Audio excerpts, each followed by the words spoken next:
Let's go ahead and brief this approach into Aspen, Colorado. This will be the localizer DME Echo approach. Now before we get started, let's go down to the right hand bottom portion of this approach plate. We can see the minimums listed are for circling only. Now this doesn't necessarily indicate we're going to circle to land from runway 15 to 33. It rather just keeps our minimums, our proximity to the ground, at least 2,000 feet above the airport elevation due to Aspen's proximity to mountainous terrain.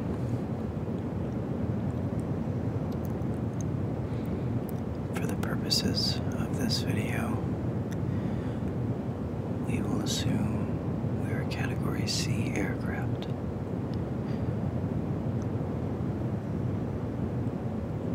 This could be some type of turboprop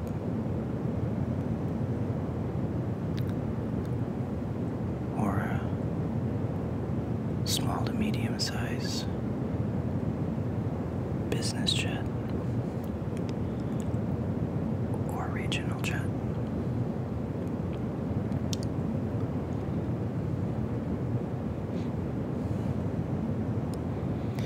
Now, this will be the localizer DME Echo into Alpha Sierra Echo, Aspen, Pitkin County, Sardi Field.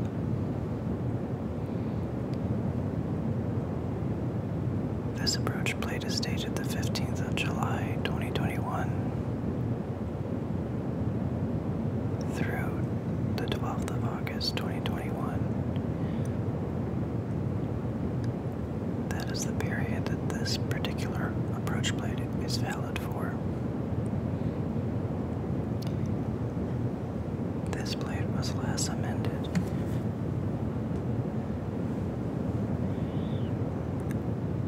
Bravo on the 20th of September. Oh, my apologies, the 12th of September, 2020.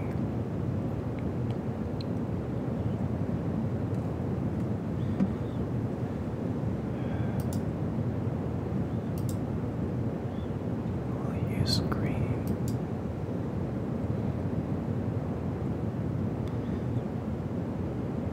Our localizer frequency is 111.15, and our approach course will be 151 degrees.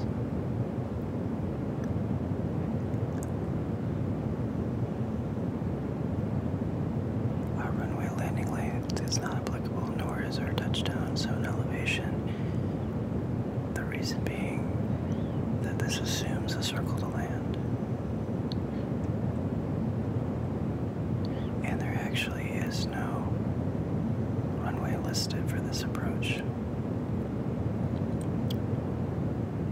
Additionally, the airport elevation is 7,837 feet above sea level.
because of the noise-sensitive community that lives around Aspen, but also because of the mountainous terrain that surrounds Aspen. It simply would not be a good idea to fly into Aspen at night.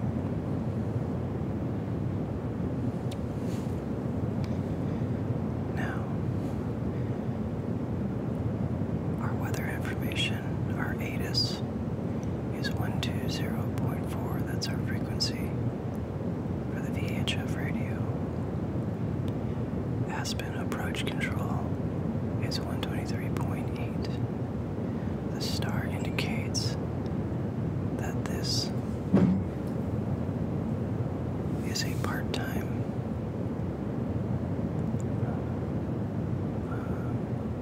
facility. It's not open 24 hours a day, seeing as how the airport's not open 24 hours a day.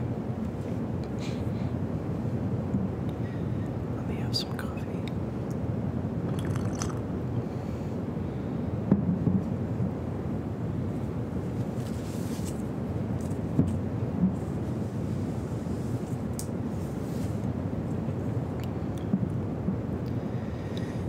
Aspen Tower, which again is also part-time.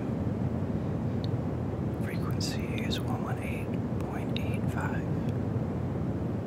When the tower closes, the common traffic advisory frequency is also 118.85. It is also the same frequency you can control the airport lighting on as indicated by the L in the black circle. Control frequency will be 121.9er. Clearance delivery is 123.75. And our Unicom frequency for talking to the FBO, which in this case is Atlantic Aviation, is 122.95. That we reach our minimums, which in our case is 10,220 feet, and we do not have the airport in sight, we will conduct the missed approach. Now the 10,220 feet is 2,383 feet.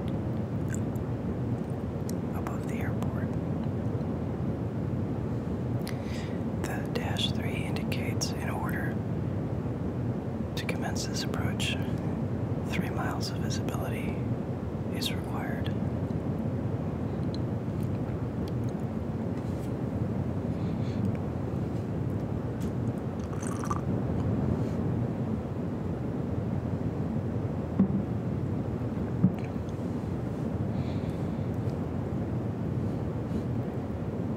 Now, should we have to conduct the missed approach, we'll make a climbing right turn to 14,000 feet on a heading of 300 on the PKN localizer, course 303 to the lens intersection, red table, VOR 12.6 DME.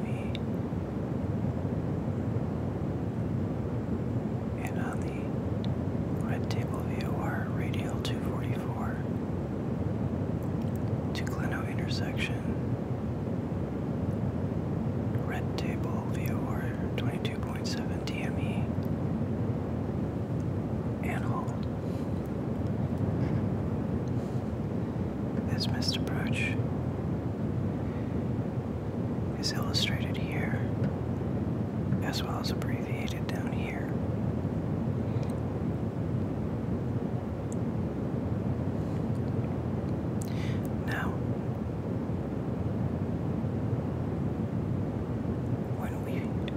Descend down to 10,220 feet.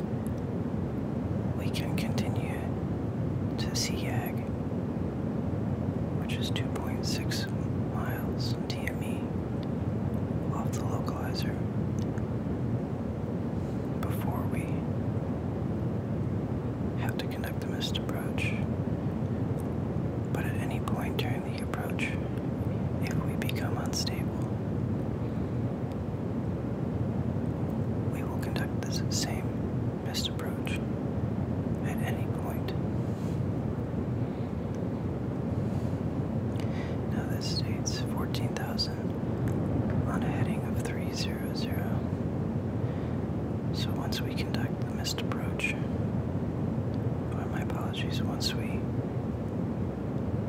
apply power and execute the go around and putting ourselves in a missed approach configuration or a go around configuration, we will turn right here to intercept this localizer 108.5, and we will intercept the 303 course, the back course, and fly that outbound to Linz, which we can identify by tuning in the red table VOR right here on 113.0 radial 244. So in nav1 we would have the back course localizer 303, and in nav2 radial 244 off the red table VOR.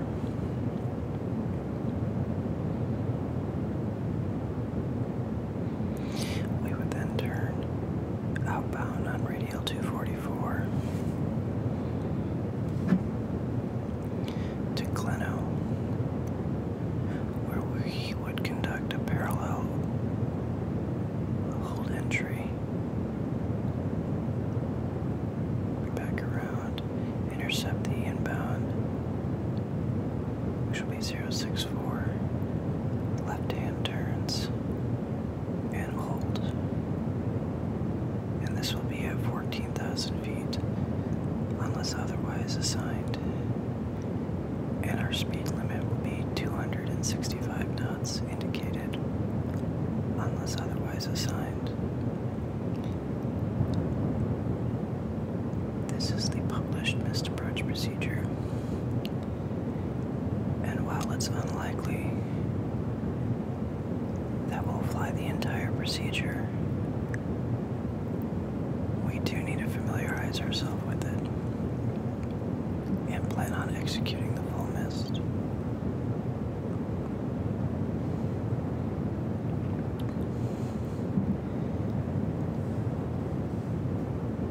Regardless of the missed approach procedure that is executed, if we are going around and flying the mist, because the weather has gotten bad, there is a probability we will not be the only aircraft that will be flying the mist. In this situation, alternate missed approach, my apologies, alternate missed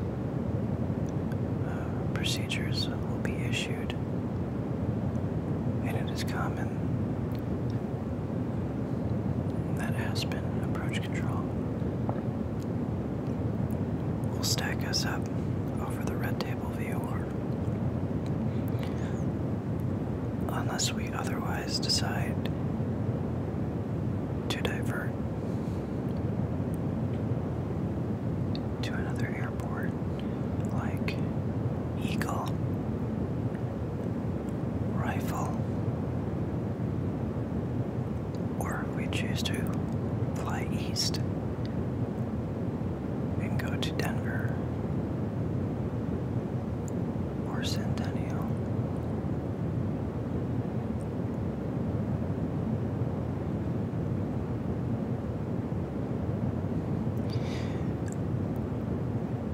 Something else to note, dual VHF navigation receivers are required. This is required because we will be able to identify these fixes. With only one, we would be unable to identify these fixes.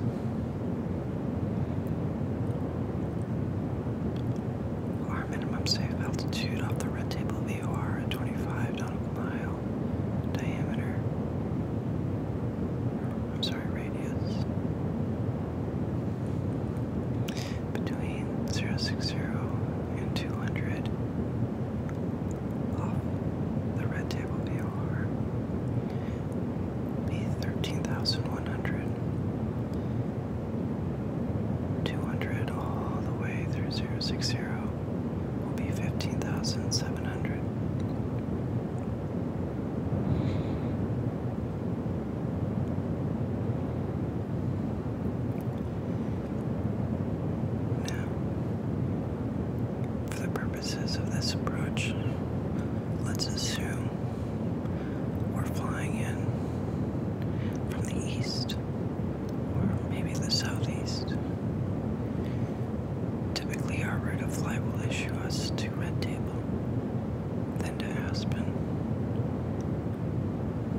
to intercept inbound 151. Now,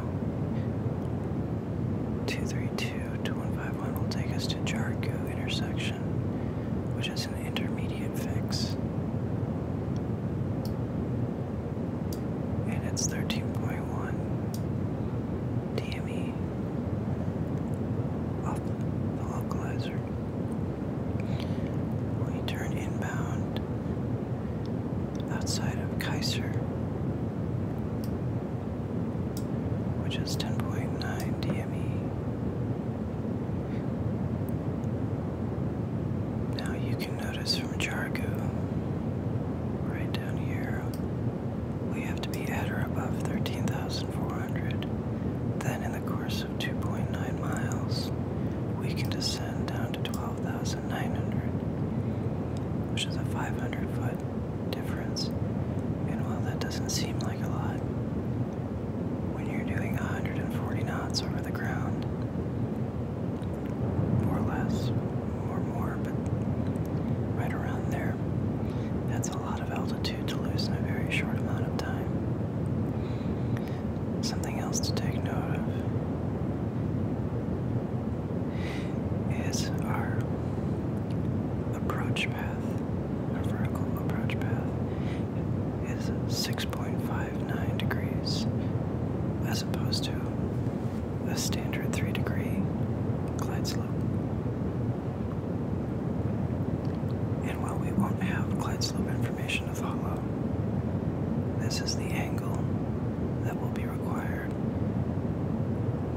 to cross these fixes at the appropriate altitude.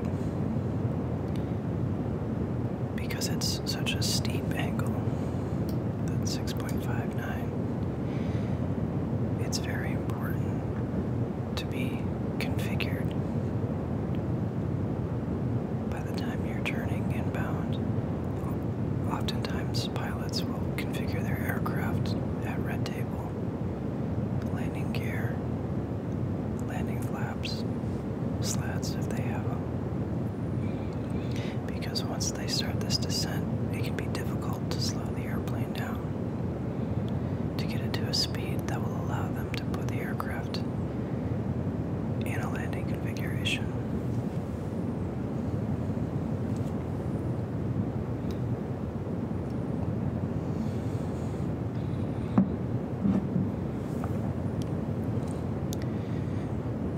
From KASE, we'll descend down to 12,300, a 600-foot drop in 1.9 miles.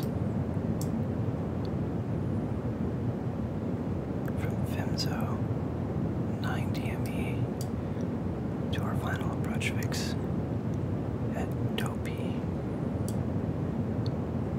And our final approach fix is indicated by this Maltese cross here. We'll want to cross Dopey at 11,700. From Dopey, we have 3.1 miles to descend to our minimums of 10,220. And once we hit SEAG 4 miles, if the airport environment is not in sight, we'll execute the missed approach. Now typically,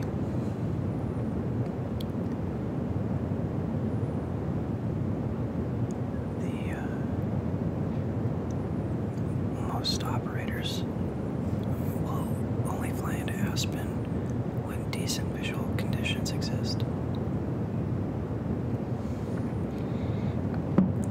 In my experience, I've had the field in sight when I turn inbound at red table, which doesn't change the need to configure.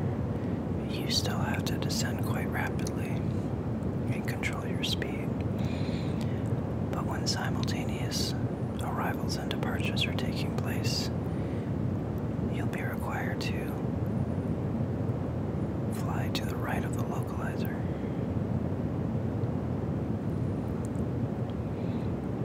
Because in Aspen, departing traffic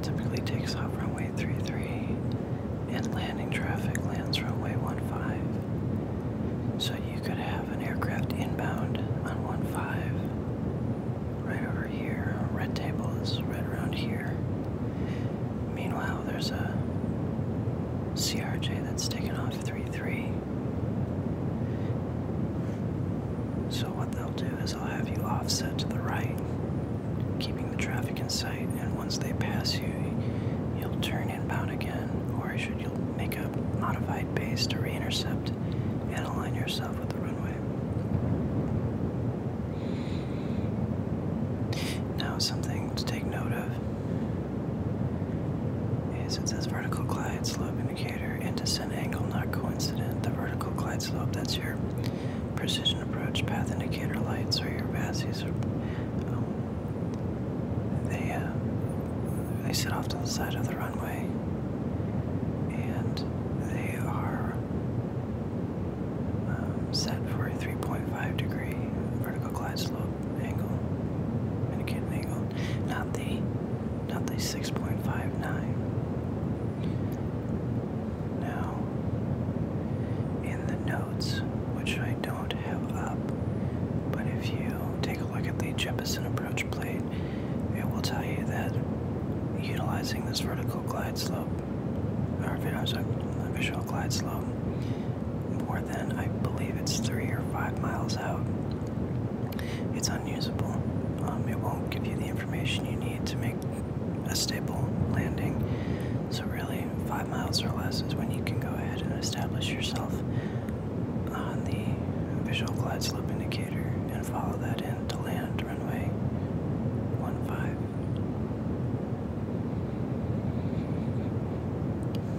Now, something to take note of in this small airport diagram is there is a 1.9% gradient, uphill gradient, when landing from, landing 15 going uphill, going southbound.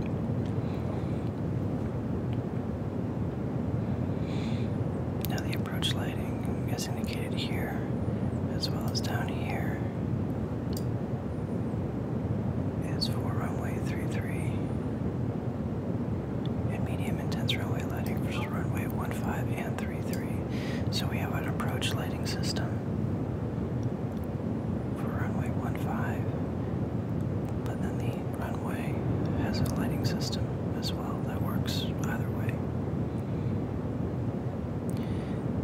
Your tower is right here at 7,795 feet, and our airport beacon is located right there.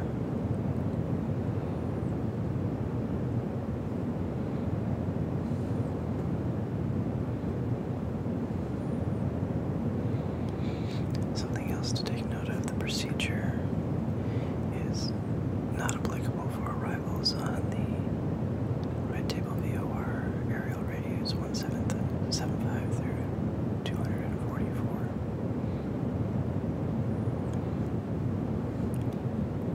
Generally not something you need to be too concerned about. Aspen Approach Control will take care of you.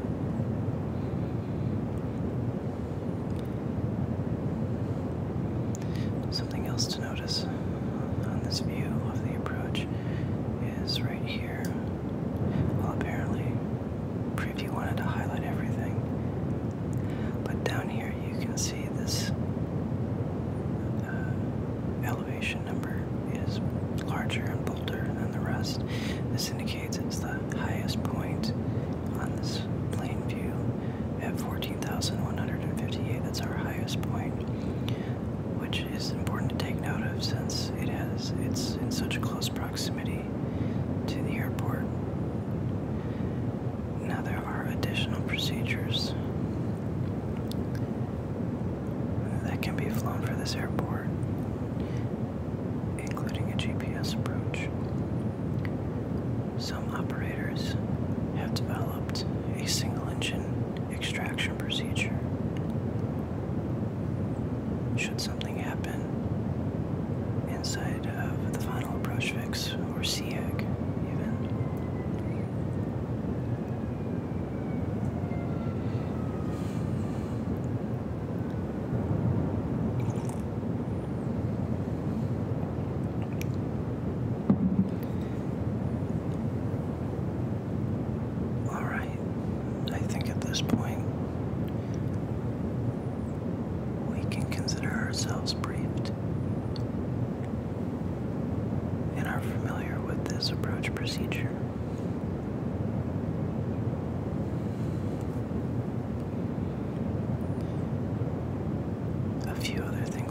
Aspen before we start this approach.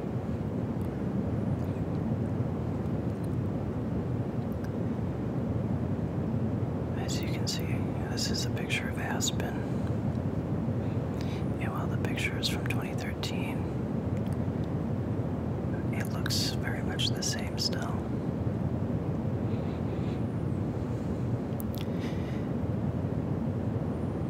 Because of this one taxiway, it can get very crowded and congested.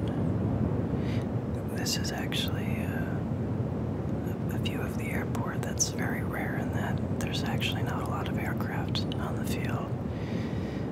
On any given day, especially in winter, this entire ramp will have rows and rows of private aircraft, along with multiple regional jets, CRJ 700s, which I believe are all operated by SkyWest. But they fly under American, United, Delta. So because of all of the commercial traffic between the airlines and the charters, this whole area can get very congested. And on any given day, you could have aircraft lined up all the way back here toward the FBO, as well as pushed off to the side here. And this backup often occurs simply because you have these simultaneous departure and arrivals landing the opposite side of the runway. Aspen Control does their best to sequence aircraft to allow one to go, one to land, one to go. But sometimes pilots fly a little faster, the sequencing doesn't line up, or an aircraft has an issue and can't depart immediately. So if you ever fly into Aspen, whether you're a passenger or a pilot or a student pilot, regardless of your aircraft type, you could sit right here on this taxiway for at least an hour waiting to depart. Aspen is a very challenging airport to fly into, but it's also very rewarding and one of the cooler places in the United States to fly into. It requires good situational awareness, good stick and rudder skills, and above all, good decision making.